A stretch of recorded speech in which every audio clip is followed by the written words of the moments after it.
ओम नमः शिवाय। हर हर महादेव, जय महाकाल। कैसे हैं आप लोग? आशा करते हैं महादेव की कृपा से आप लोग ठीक होंगे और हम महादेव से यही आग्रह विनती करते हैं कि आपका जीवन सुखमय हो और आपकी इच्छा मनोकामना पूर्ण हो। आज का जो यह उपाय है यह आपके जीवन के लिए बेहद खास है। क्यों इतना ज्यादा खास है, इस बात पर विशेष ध्यान रखें। देखिए, यह एकमात्र ऐसा उपाय है जिससे आप अपने घर की कोई भी दिक्कत हो, कोई भी परेशानी हो, आसानी से समाप्त कर सकें। चाहे आपके घर में कितना ही बड़ी दिक्कत परेशानी क्यों ना चल रही हो, चाहे आपके ऊपर कितना ही बड़ी विपदा क्यों ना हो, इस एकमात्र उपाय से आप अपने जीवन की कई सारी समस्याओं को आसानी से समाप्त कर सकें। यह एकमात्र ऐसा उपाय है जिससे करने मात्र से आपके घर में अगर धन से जुड़ी कोई समस्या है, जैसे कि आपके घर में धन आ ही नहीं रहा है, आ रहा है तो टिक ही नहीं रहा है, और कोई व्यापार है तो वह रुका पड़ा है, वह बिल्कुल चल ही नहीं रहा है, ठप पड़ गया हो, तो भी इन सारी समस्याओं से आप छुटकारा पा सके हैं। यह एकमात्र ऐसा उपाय है। अगर आपके घर में कोई जादू टोना कर दिया हो और आपको पता ही ना हो, उसके वजह से आपके घर में कई सारी विपदाएं आ रही हो, तो भी इन सारी समस्याओं से आप छुटकारा पा सकते हैं सिर्फ इस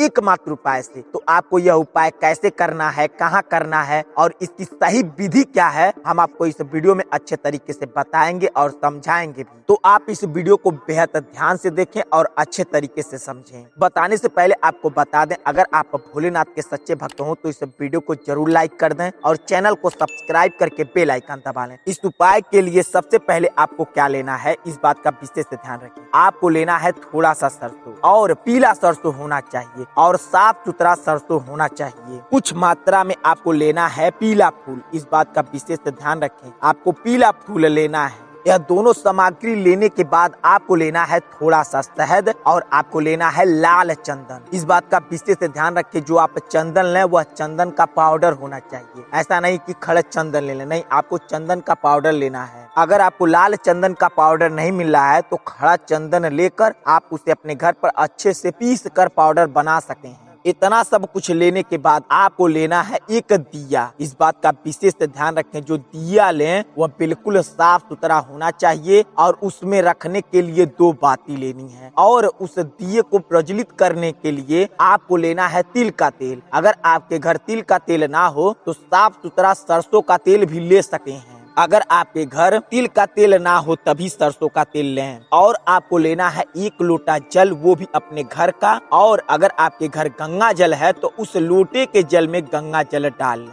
इतना सामग्री लेने के बाद अब आपको क्या करना है, जैसे ही सूर्य अस्त होता है, मतलब कि जैसे ही सूर्य देवता डूब जाते हैं, डूबने के बाद जो लालिमा छाई रहती है, उसी वक्त आपको जाना है भगवान शिव के मंदिर पर। इस बात का विशेष ध्यान रखें, उसी शिव मंदिर पर जाएं जिस शिव मंदिर का प्राण प्रतिष्ठा हो चुका हो। अगर आपको नहीं पता है कि प्राण प्रतिष्ठा क्या होता है, फिर भी हम आपको संक्षिप्त में बता देते हैं। हम अपने कई सारी वीडियो में बता चुके हैं, फिर भी हम आपको बता देते हैं। देखिए, प्राण प्रतिष्ठा उस मंदिर में की जाती है जो मंदिर नया नया बना होता है और उसमें मूर्ति या शिवलिंग की स्थापना की जाती है। तो उस मूर्ति या शिवलिंग में प्राण प्रतिष्ठा की जाती है, उसके बाद उस मंदिर में पूजा पाठ किया जाता है। तो आप उसी मंदिर में जाएं जिस मंदिर में प्राण प्रतिष्ठा हो चुका हो। इतना सामग्री लेकर आप सूर्य अस्त होने के पश्चात आप चले जाएं। जैसे ही आप मंदिर पर पहुंचे, सबसे पहले मंदिर में प्रवेश करने से पहले आपको मंदिर के मेन द्वार को छूकर भगवान शिव को एक बार आह्वान कर लेना है। और जैसे ही मंदिर में जाएं, घंटे को 3 बार बजाकर हर हर महादेव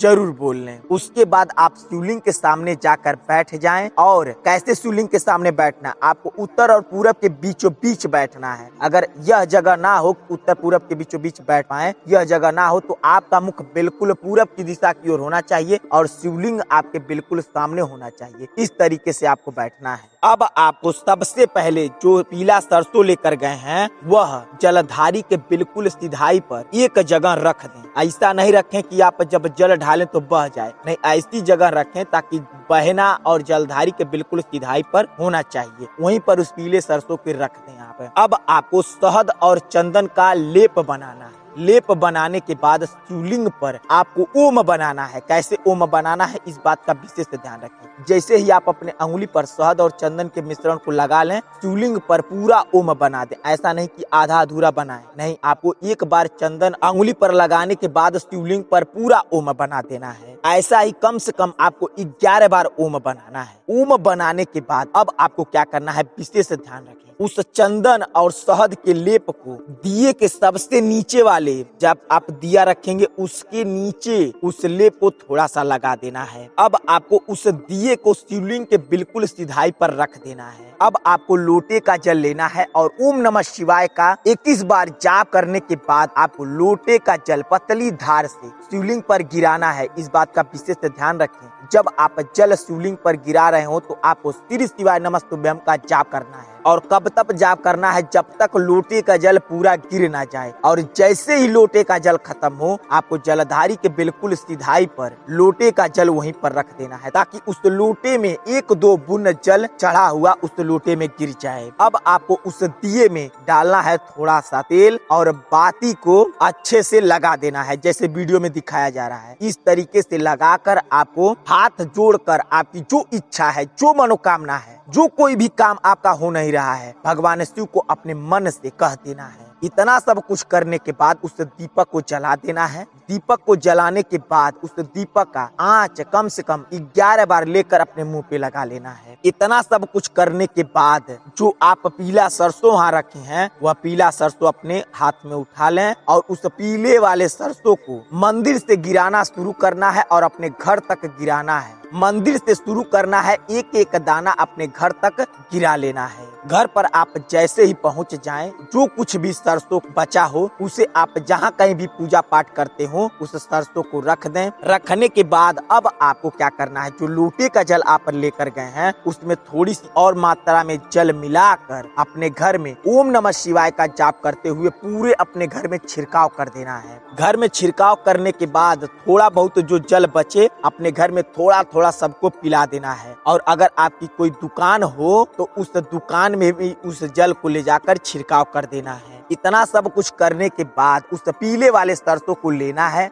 जहाँ कहीं भी आप पैसा रखते हो वहाँ पर 2-3 दाना गिरा देना है। अगर आपकी दुकान हो या कोई व्यापार हो, गले में थोड़ा सा 2-3 दाना सरसों रख देना है। अगर आपके घर में किसी का तबीयत खराब हो तो 2 दाना सरसों लेना है और अच्छे से उसे चुटकी से मीस कर उनके लीलार पर ओम नमः शिवाय बोलकर लगा देना है। ऐसा करने से अगर आपके घर में कोई भी दिक्कत होगी, कोई भी परेशानी होगी, आसानी से समाप्त हो जाएगी और शीघ्र ही समाप्त हो जाएगी। अगर आपको यह उपाय समझ में आ गया हो तो कमेंट बॉक्स में श्री शिवाय नमस्तुभ्यम या हर हर महादेव जरूर लिखें। अगर नहीं समझ में आया हो तो कमेंट बॉक्स में पूछ भी सकते हैं, हम आपको वहाँ भी बताने और समझाने की पूरी कोशिश करेंगे। चलिए मिलते हैं आपसे अगली वीडियो में, तब तक के लिए श्री शिवाय नमस्तुभ्यम, हर हर महादेव।